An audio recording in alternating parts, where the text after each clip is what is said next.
Buenas, voy a hacer un par de correcciones sobre el último video que hice. Hablé todo el tiempo de un Francisco Gullo y en realidad se llama Marcelo Gullo o Gulo. Esa es la primera corrección. Y la segunda es más bien una explicación, no una corrección. Es cierto que el término Latinoamérica fue un término inventado por el imperialismo francés, por Napoleón y específicamente por Napoleón III.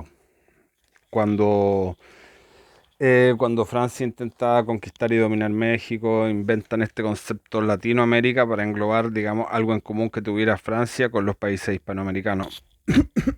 Y de paso, posteriormente se metió Haití, qué sé yo.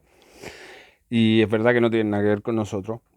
Digamos, el imperialismo francés no tuvo nada que ver con el imperialismo español. Nosotros somos hispánicos y está muy bien decir Hispanoamérica. Ahora, cuando yo me refería a latino, eso es distinto. Cuando digo que nosotros somos descendientes de latinos, culturalmente nosotros sí somos descendientes de latinos. Bueno, yo también soy descendiente italiano, así que más latino todavía.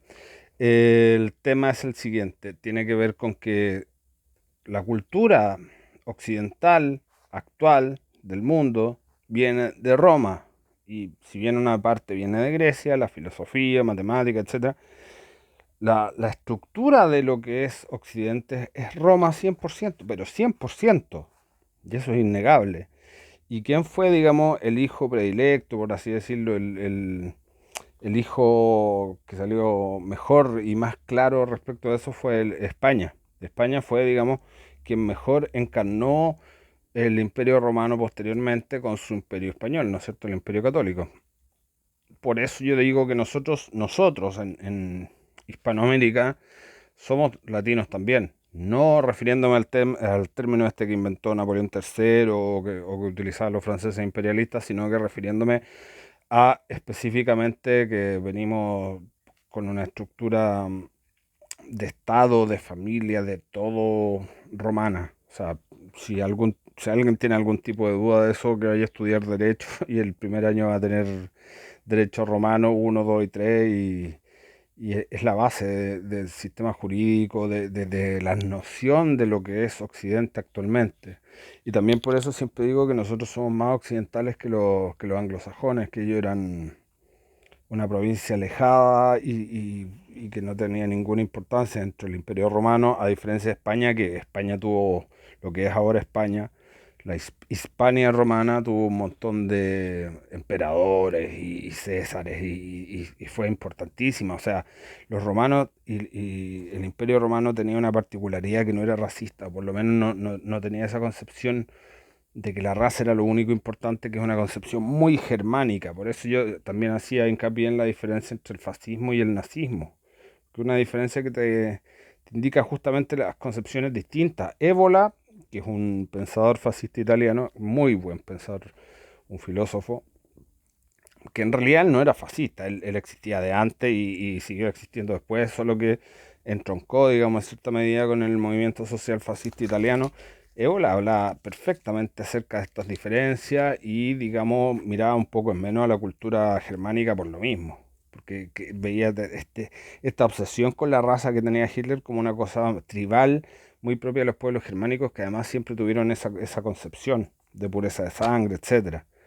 Y por eso Hitler se consideraba más relacionado con la India y con los arios de la India y con la historia de la India y las castas y qué sé yo, que con el Imperio Romano.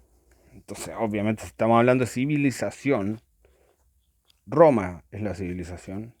Posteriormente esa posta pasa a España, España es la civilización y Hispanoamérica es la civilización. Y eso es independiente que seamos más pobres por un tema tecnológico que Estados Unidos al día de hoy, pero no somos menos civilizados. Y eso lo puede ver cualquier persona en cualquier ámbito de la vida, de la sociabilidad, de la constitución de una sociedad y en prácticamente cualquier aspecto. Digamos, nosotros somos la civilización. Ellos son germánicos, semicivilizados. Obviamente después tuvo el Sacro Imperio Romano Germánico que civilizó en cierta medida a Alemania también, principalmente a Austria. Y esa también es la diferencia que yo hacía entre Austria y lo que quedó del resto de Alemania. Eh, Hay mucha gente muy acomplejada en Latinoamérica, en Hispanoamérica, y sobre todo lo fue en el siglo XIX, a partir de la hispanofobia, que posteriormente pasó a rechazar todo lo latino y amar profundamente todo lo anglosajón, como si fuera mejor. Hombre, en cultura, en cualquier cosa, España hasta el día de hoy le da 10 vueltas a Inglaterra o al Reino Unido. 10 vueltas, en lo que quieran. Y de hecho los grandes, grandes pensadores ingleses aceptaban bastante esto, digamos.